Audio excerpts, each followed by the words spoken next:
Module 15, Relational Summary Lecture, GEP1, Plant Politics. In a very real sense, but one that is rarely spoken about, the politics of the East and their etiologies are really the politics of plants. Plants whose reproduction or lack of reproduction and forms of reproduction and distribution are implicated in the root causes of climate change. And because of this, some of us believe that it is possible to change this politics of environmental destruction that has led to global warming by changing the way we interact with plants. Let me explain. I want to go further by riffing off of Michael Pollan's brilliant book, The Botany of Desire, and suggest that the politics of the East that led to the global politics of environmental destruction began with the politics of wheat and rice, two plants in the grass family, two weeds, really, that led to the creation of entire empires. In the Middle East, it was wheat that inspired the pharaohs to build granaries and then armories and armies to defend them, and pyramids to secure their power to control the harvests. In the Far East, it was rice. Further east still, as we wrap around the spherical Earth to the Americas, it was another grass grain, corn, but its ascendance begins much, much later. While corn was domesticated around the same time as its eastern relatives, around 10,000 years ago, according to a 2016 study in the journal Current Biology, quote, about 5,000 years ago, indigenous people in Mexico were both hunter-gatherers and farmers. They probably got most of their calories from wild plants and hunting, but at certain points in the year used foods such as maize to supplement their diets. Today we eat sweet corn, we use maize for fuel, but thousands of years ago people were utilizing it differently, end quote, said Dr. Wales, the lead researcher of the study. Quote, rather than being totally focused on maize agriculture, people were using it as a secondary resource at certain times of the year. Now, this is because, according to the research of Dennis Pulliston from the University of Pennsylvania, civilizations like the Maya, who built their great pyramids in the rainforest, were primarily subsisting on tree cereals like the Maya bread nut, Brassium malacastrum, and depending on that for their daily bread, and on agroforestry for feeding their populations and their livestock, one of our chief drawdown solutions. The contention Pulliston's research inspired was that civilization actually didn't depend on grain agriculture, and that it was in fact when the Maya began to rely more and more on corn instead of ramon, the Maya bread nut, that their ecology changed, and their politics became increasingly draconian and brutal, filled with human sacrifice, and their great civilization started to collapse to the point where the arrival of the plagues of the conquistadors sealed its doom. Now, scientists have to piece this together from the archaeological and ecological evidence, and often have to step outside their cultural comfort zones to see it, because the Spaniards burned and destroyed all the meticulously collected records of Maya history recorded in the codices that they found, claiming that any knowledge found in the Maya database, if it wasn't in the Bible, then it would be from the devil and not worth knowing, and if it was in the Bible, it was already known and thus not worth preserving. But one thing seems clear. The great forest civilizations flourished for hundreds and hundreds of years, and though corn had been domesticated 10,000 years prior and well used 5,000 years ago throughout the Americas, it wasn't until the 15th century that its ceremonial and secondary uses were replaced by reliance on it as a staple, and ecology, being as fragile as it is, within a couple hundred years, it caused the collapse of yet another civilization. In the East, of course, the story was only too well known, if rarely understood. As I've mentioned, reliance on the weed that we call wheat turned the Middle East into a desert. The accompanying deforestation, recorded in the Epic of Gilgamesh and the Old Testament, led to epic and destructive flooding that caused its own extinction crises so severe that mythology had to invent a story about a conservationist who has to build an ark to preserve the DNA of everything he can get through the storm. And what about the Far East? Well, there was something clearly different about the East. For one thing, while they became absolutely addicted to rice, they handled that addiction in clever ways, few of which seem to have involved conquering others or causing deserts. Rather than letting rice cultivation turn the land into desert, they expanded it through a clever combination of wetland creation. incorporating ducks and geese and fish into the wet rice growing mix to maintain the fertility of the land, and in dry rice hillside production, cooperating to create an incredible system of fertility retaining terraces which resist flood and erosion and which persist to this day. And as I learned in Japan when staying with a rice farming family in Tajima, white rice, the processed form devoid of nutrients, which you know from your trips to the sushi bar and from Uncle Ben, remained a ceremonial delicacy, with the bulk of people's diet still coming from the enormous variety of animals and plants that make up the traditional Asian diet.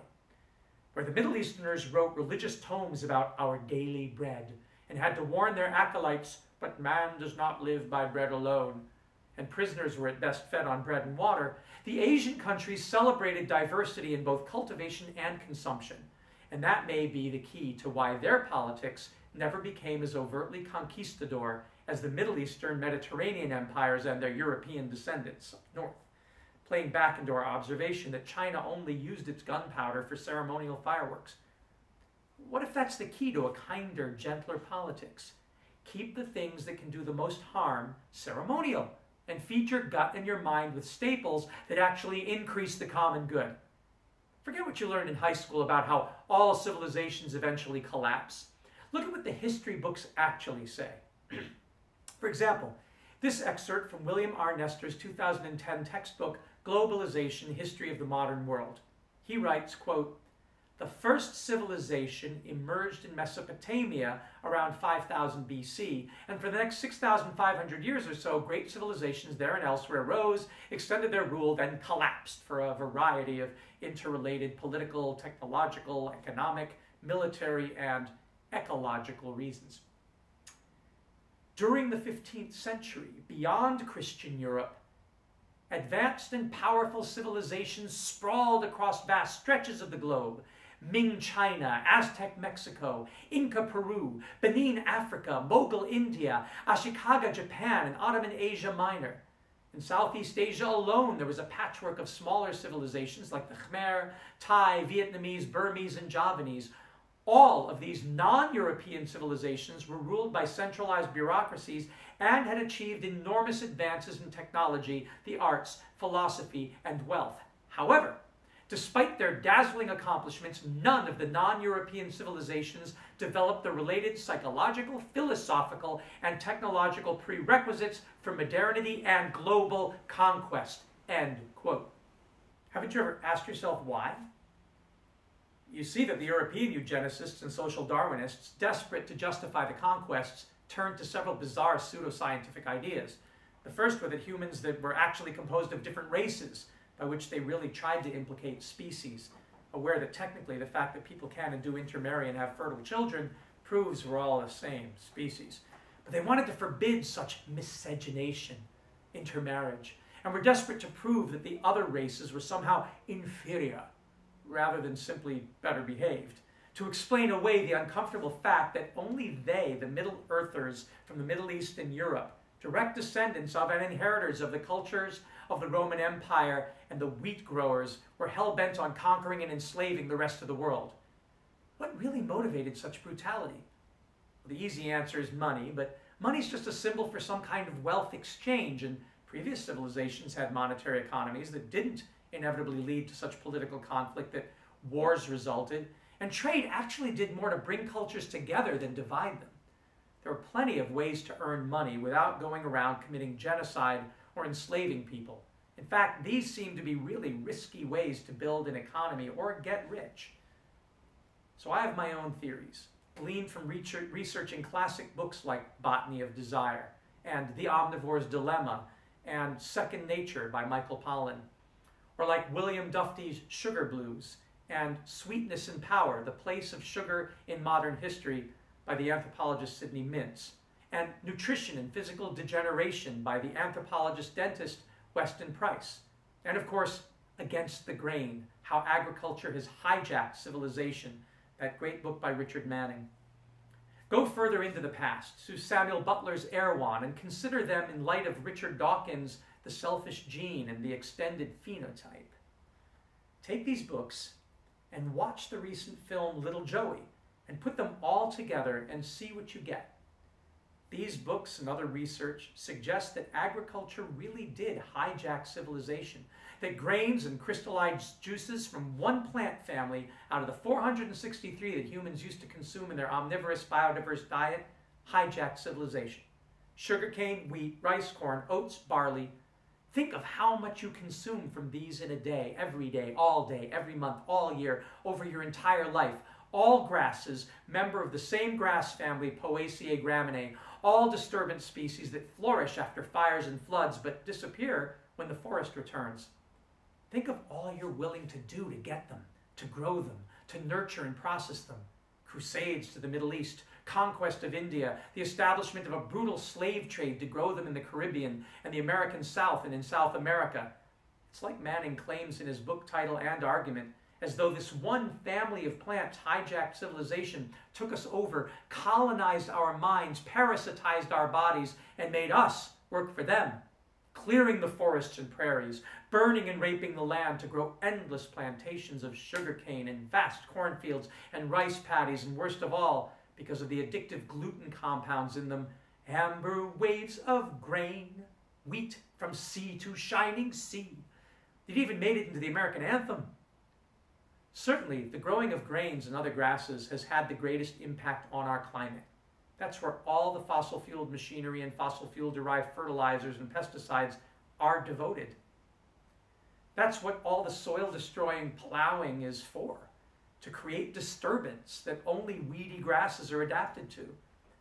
It is this monarch family monoculture that's responsible for 90% of industrial agriculture and its excesses. Hell, we even grow them now to feed our cattle and pigs and chickens, animals that evolved in the forest eating shrubs and leaves and rooting for truffles and grubs.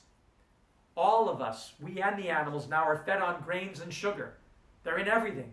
Even our gut microbiome has evolved to stay addicted to them, like the gut of a lactose-drinking infant.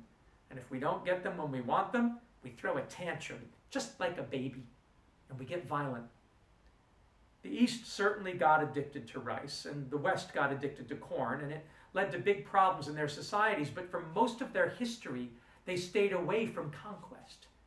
It was in the Middle East and Middle Europe, what we consider here the ecological north, that an uncontrolled experiment with the grains of the wheat plant began 10,000 years ago, and quickly after we see the rise of conquering empires. Their diet of daily bread and sugar-infused wheat products, cakes and cookies, is now a global phenomenon. And with it, land everywhere has been transformed to grow as much grain as possible, and climate change has resulted. I've wondered now for more than 40 years after visiting my first tropical rainforest and coral reef ecologies as a 17-year-old student at the Forfar Field Station on Andros Island in the Bahamas, and learning firsthand about the threats of deforestation and overfishing, what might really be driving our greed? If it was really hunger, a true hunger, a lack of vital cell-building proteins and lipids, would we see such food waste? So many rotting corpses and half-eaten and completely uneaten portions of the precious vertebrates and invertebrates that we claim we need to feed the world? Or does greed and waste come from somewhere else? A place not of true hunger, but of addiction. A few years later, as a college student, I was on a field expedition to study the ecologies of Venezuela. On that trip, we went to watch the rainforest being burned and cut down. And for what? A sugarcane plantation. I was appalled, and the experience galvanized my resolve to eliminate sugar from my diet. I'd been taught about the rainforest beef connection, but had never given a thought to the role my soda and cookie habits were having on the rainforests that I claim to love so much. What are we going to tell our grandchildren, I thought, that we wiped out all the unique biodiversity on this planet for things as trivial as Halloween candy and birthday cakes and desserts? The only hopeful part of that month-long Venezuela trip was meeting a rancher who was exploring traditional sources of meat, indigenous sources of meat, as alternatives to the non-native beef cattle. At one point, we came over a rise in the forest on a jungle trail and looked down over what seemed like a mosaic of forest and beautiful purple-hued perennial pampas grasses, the deep-rooted cordaderia that we now use as ornamental plants outside PCGS, along a winding river meandering through a glistening wetland. And we saw what seemed to be a large herd of cattle moving up the river uphill toward us like a stampede. I wondered how long they would take to reach us, and if we shouldn't try to get the hell out of the way. And then the first of the livestock the rancher was cultivating went whizzing by me on my right and another on my left, and I suddenly realized that these cattle were not only about half my height, but weren't cattle at all. They were capybara, the world's largest rodents. Our host said, normally people drain the swamps and wetlands and cut down and burn the trees to raise these foreign Middle Eastern and European cattle that the Spaniards brought around the world. But our native animals evolved with our ecologies. And if we can get people to go back to eating rodents like this, and the tepesquintli, which traditional peoples ate, smaller rodents, there won't be any deforestation or wetland destruction at all. The same is true of eating alligators and crocodiles. Such a meat industry, done right, would encourage more natural habitat. The only real problem is one of taste. Modernist European-influenced diets don't care much for reptiles and rodents, do they? Perhaps, I thought, meatless Mondays for the climate should be turned into multi-species meats on Mondays instead. A day to celebrate eating a wider variety of life forms, certified, of course, as coming from thriving habitats. Now, both are tough sells politically, and with the huge cattle ranching culture we've built in North, Central, and South America, it's difficult to see how the capybara rancher was going to succeed. It's been 35 years since I was at that wetland forest ranch, and when I returned to Brazil, Uruguay, and Argentina recently with National Geographic, we went to see capybara in what's left of the wild. But when we went for a traditional lunch to an eco ranch studded with windmills and solar panels and efforts to create some silvopasture, what we were fed was huge slabs of, you guessed it, Argentinian beef, being roasted on huge outdoor charcoal fires the way the Spaniards always did it, with lots of home-baked breads and lots of waste.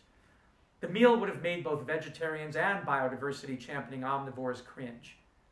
For the time being, drawdown solution number 4, plant-rich diet and eat less meat, remains extremely important.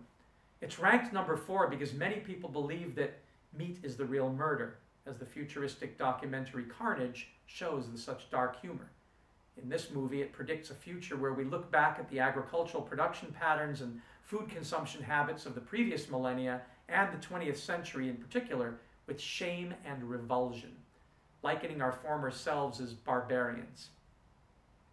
Cowspiracy, Okja, Supersize Me, Food Inc., The Game Changers, Raw, Earthlings, Forks Over Knives, What the Health. All these movies do a similarly good job in forcing us to confront why we're doing what we're doing to other animals and to our ecosystem, Earthsea, and start questioning whether it's worth it.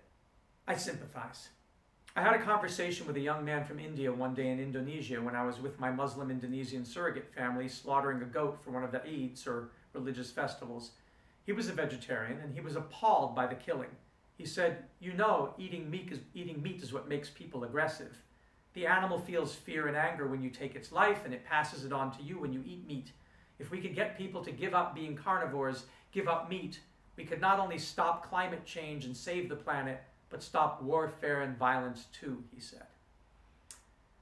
I replied, if that were true, then we would have to ask why the people chopping down the forests in Borneo and Sumatra and killing the native inhabitants are those growing rice and oil palm, while the hunter-gatherers like the Batak and Dayak and Penan who eat babi hutan or forest pig are the peaceful ones getting killed.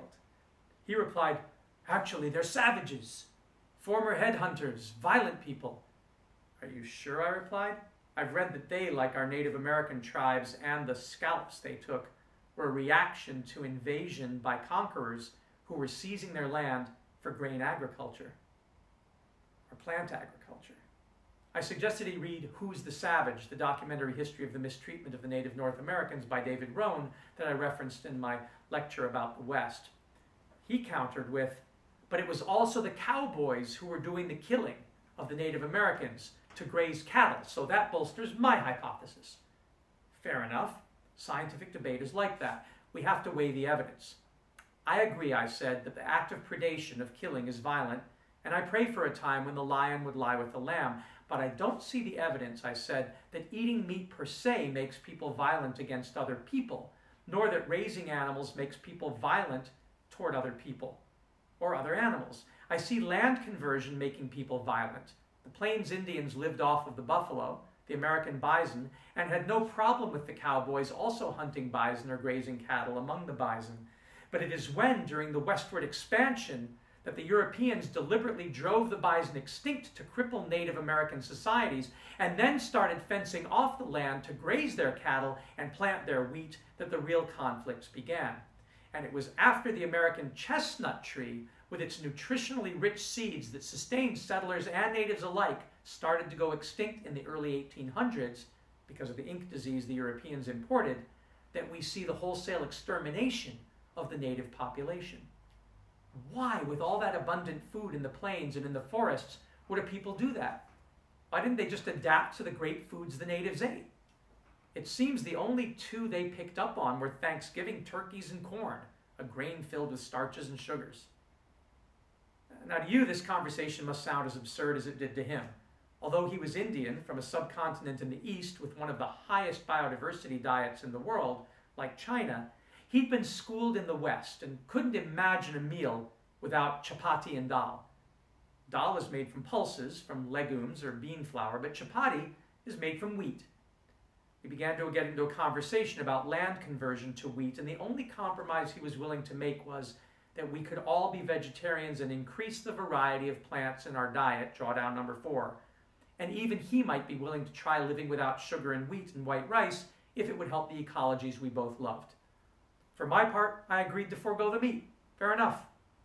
But at Harvard senior year, when I became the food proctor for our co-op kitchen, I tried to make the argument, the same argument, when I went to stock our pantries. I said to the carnivores and the vegans and vegetarians, if we're to live together harmoniously and do good for our planet, which is our stated intention in this co-op, I suggest the following compromise. I will stop ordering meats or any animal products. If you carnivores want them, you can go outside and get them yourselves, but not bring them into the co-op. And I will also stop ordering non-nutritional cash crops, particularly the white rice, white wheat flour, and bread products, and refined sugar and sugar products that are ruining our planet and our personal health. Can we agree? The carnivores shrugged. Hell, if I want a burger, I'll just go get it at Tommy's Burgers in Harvard Square or get sausages from Elsie's Diner. I don't have to have any home-cooked meat meals if it will keep the peace around here, said one. The others discussed it for a bit, and then they agreed. Yeah, why not? We can keep the co-op itself free from meat and animal products, they said. And then I turned to the vegans and vegetarians and said, seems you got your wish. How about it? Can I also get you to agree to no refined processed foods, and in particular, no white flour or sugar? I'll still order the whole wheat for you and brown rice and whole grain stone ground corn, even though they're still terrible on the landscape. But we will get organic food only, just no refined stuff, no white stuff, the stuff with no nutrition in it. How about it, huh? And the woman who led the vegan group and was the co-op's biggest baker, who made the holiday cookies and cakes and breads, she started yelling, "How dare you! This is an outrage! We will never agree!" I said diplomatically, "But we can make whole wheat cookies and cakes and soy cheese pizzas. What's the problem? And we can sweeten with honey and stevia and maple syrup, natural things that don't destroy habitats, that don't kill animals." I thought the point was to be good to animals. We aren't being good to animals if we forbid meat and eggs here, but buy things that destroy entire habitats and drive animals extinct, are we? And Rebecca, the leader, burst into angry tears and said, damn you, no, no, no, you're not taking away our sugar and white flour over my dead body." And she stormed out of the kitchen with a few of her indignant friends. The violence of their reaction bothered us for days. Finally, we had a calm moment and prevailed upon Rebecca and her team that we would try the experiment for the semester just to see, because she admitted that she'd been having health issues and probably should cut out the processed food for a while. But it taught me a powerful lesson. Beware messing with people who've come to depend on sugar and starches and grains. They can get violent. These days, after being paleo on and off for 6 years, after learning I was pre-diabetic and losing my father to diabetes complications, I'm sure that sugar and wheat are addictive, and that cultures that rely on these foods are really more like drug addicts than foodies. And the good thing is that if it's true that the cultivation and dependency on wheat and sugar and other grains and grasses 10,000 years ago in certain parts of the globe is at the root of our current ecological and climate and political crises, then it's a really simply hypothesis to test out. Or is it? I mean, well, not in my co-op, the dorm at Harvard, and maybe not so much here at USF, but maybe, just maybe, in the East. Why do I put my faith in the East? Well, consider this. If you wanted to run a controlled experiment to see what would happen to human behavior if we could get a sample of thousands of people to give up grains and sugar, and particularly to give up wheat products, to give up grains, not just for feeding humans, but for feeding the animals that feed humans too, which is where concentrated animal feedlot operations, those awful CAFOs, come in, where would you go? Where would you make your political appeal for the end to grain agriculture as we know it? The Americas? Unthinkable. Europe, Germany, where they take such pride in their breads, England with its sugar-saturated black tea with tea-time scones, France with its nationally indispensable baguettes and croissants, the Middle East with its insistence on pita and other flatbreads as the staff of life, reinforced by their Torah and Bible and Quran? Hardly possible. African countries, dominated since the conquest and colonialism by Christianity and Islam? Maybe not so easy. But the East, filled with a reverence for rich biodiverse plant-based diets, supplemented even at times by all manners of creepy crawly things, from insects, which I ate in the fanciest restaurants of Beijing, China, to snails and tons of seafood and seaweed. Yes, maybe yes. The ecology is there. The history is there. It might not be such a hard sell politically after all. And eliminating grains and sugar from the diet would not only affect the landscape in climate-friendly, drawdown-assured ways, but the health of everybody who tried it. Believe me, my family has tried it and seen the results, which in turn might have a tremendously salubrious effect on the political climate as well. Try it for yourself, and then let's talk.